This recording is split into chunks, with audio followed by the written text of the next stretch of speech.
What is going on, my friends? Today, I want to talk about something that's been on my mind this week.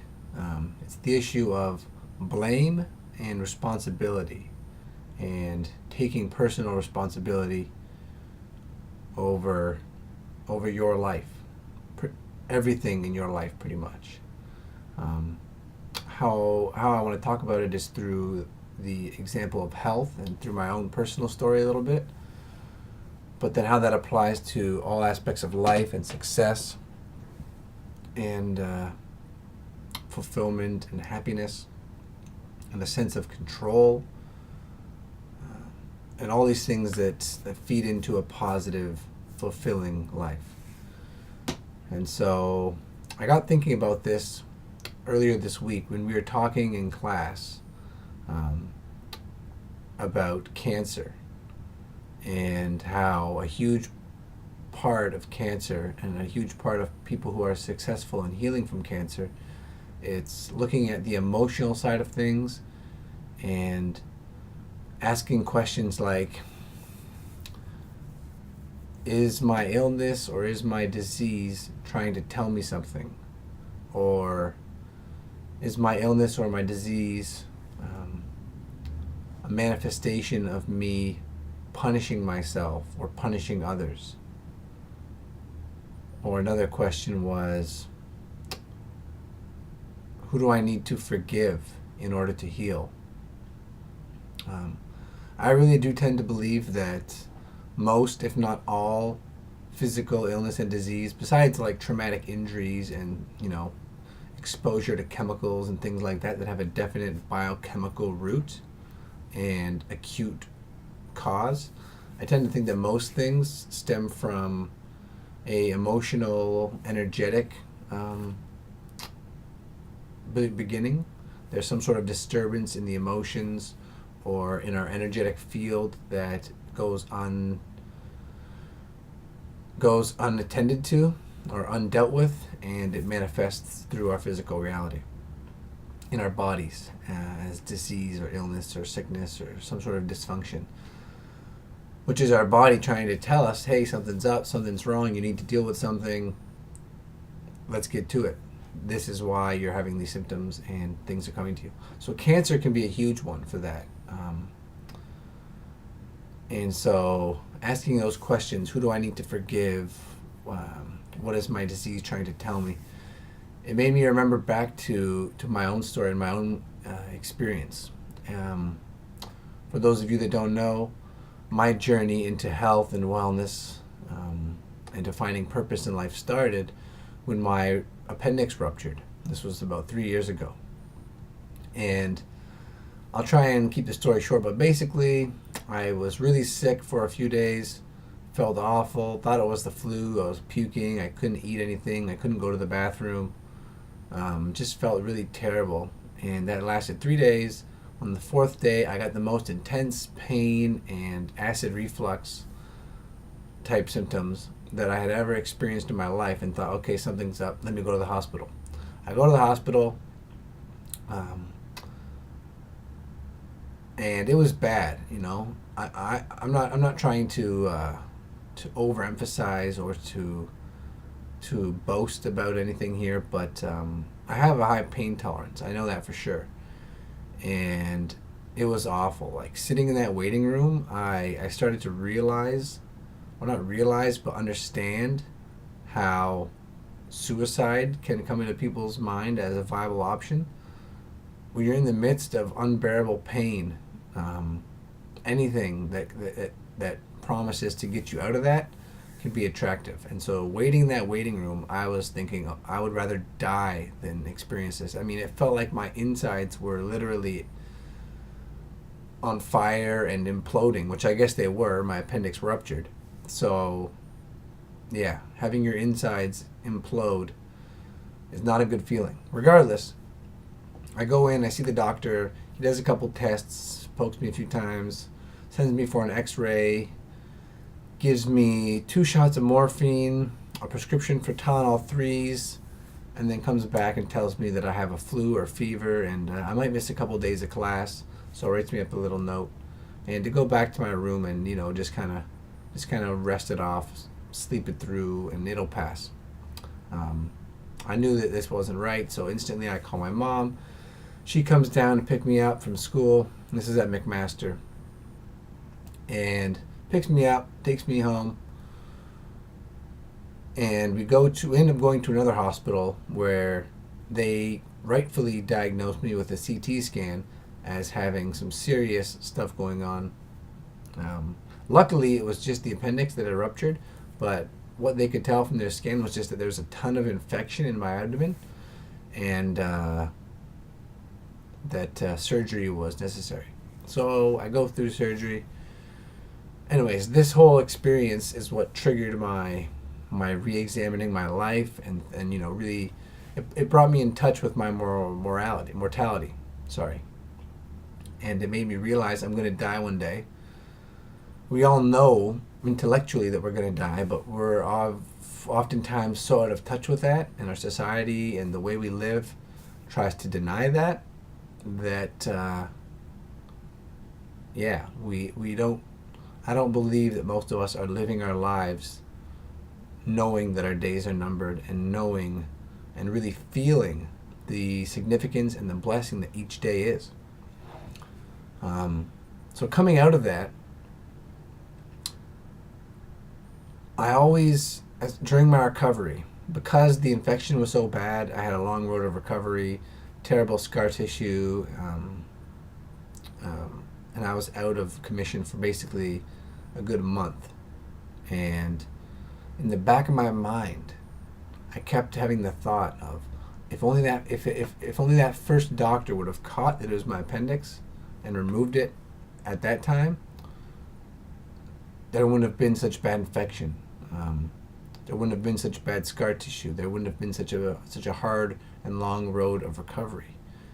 And so in a way I was blaming him. I was saying it's his fault. It's this doctor's fault that I'm in this situation.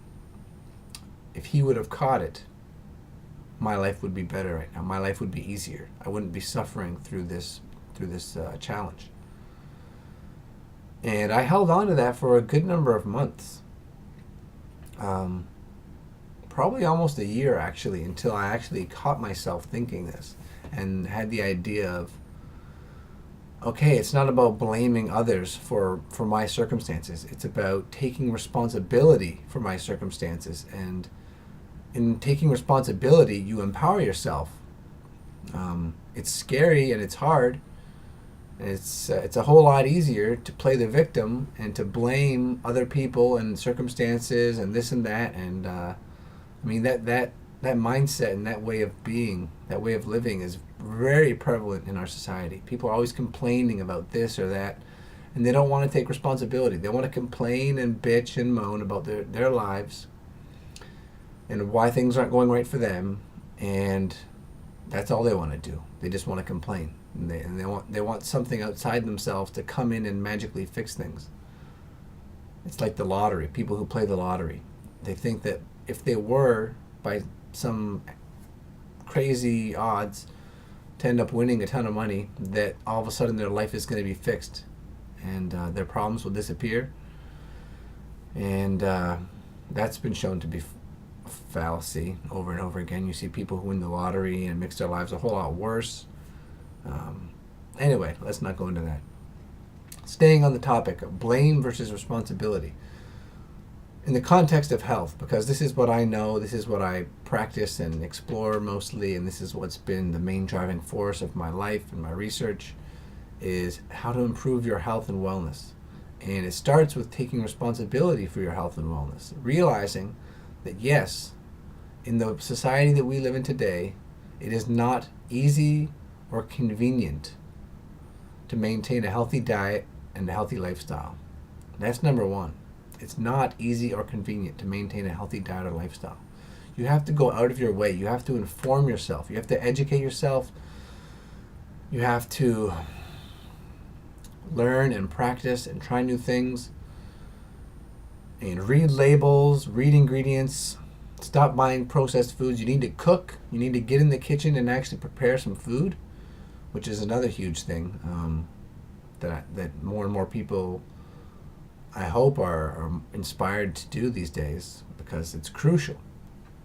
Um, we've been going against nature for so long and trying to deny nature's laws. And the result is all the disease and sickness and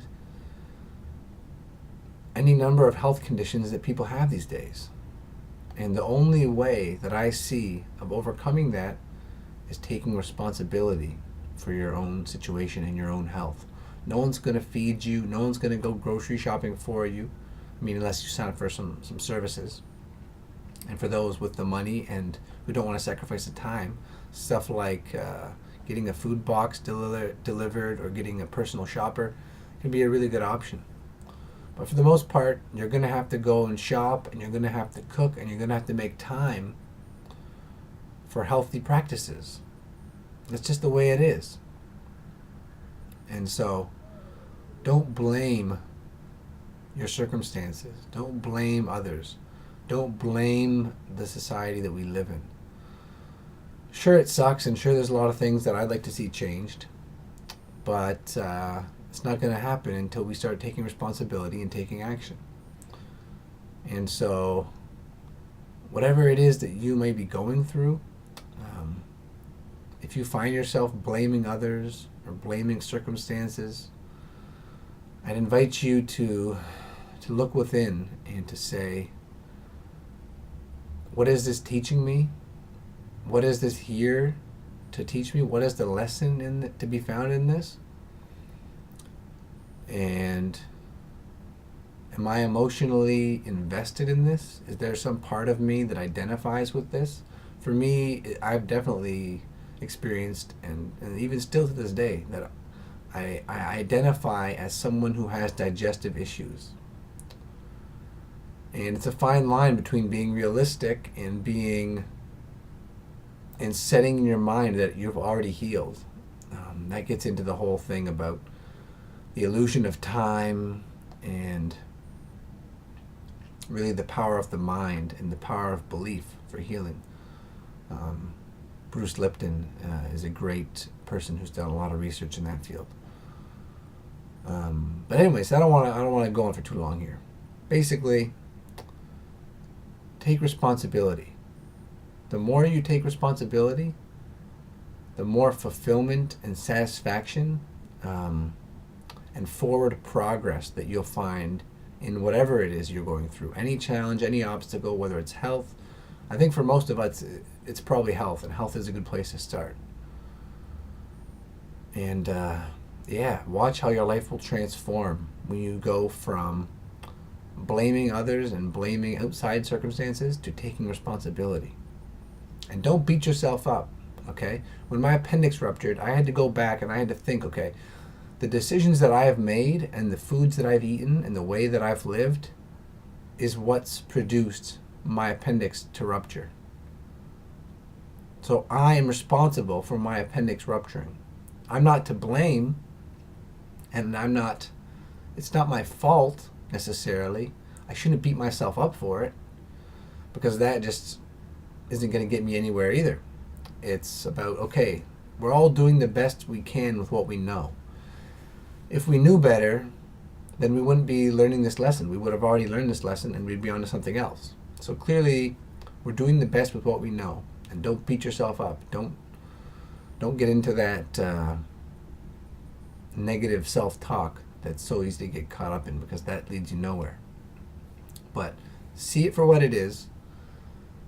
See the issue for what it is. Take responsibility and move forward. What did it teach you? What do you need to learn now? What do you need to do to move forward? And do that. And you'll see that your life will transform. Trust me. It's not going to be easy. It's not going to be fun. It's probably going to be a lot of hard work and some tears and some sweat and some serious commitment in order to move forward. But it will be worth it. That I can guarantee you. So, move forward. Take responsibility. You have the power. Empower yourself to make the life that you want. It's up to you. No one's going to do it for you. It's up to you. Take care.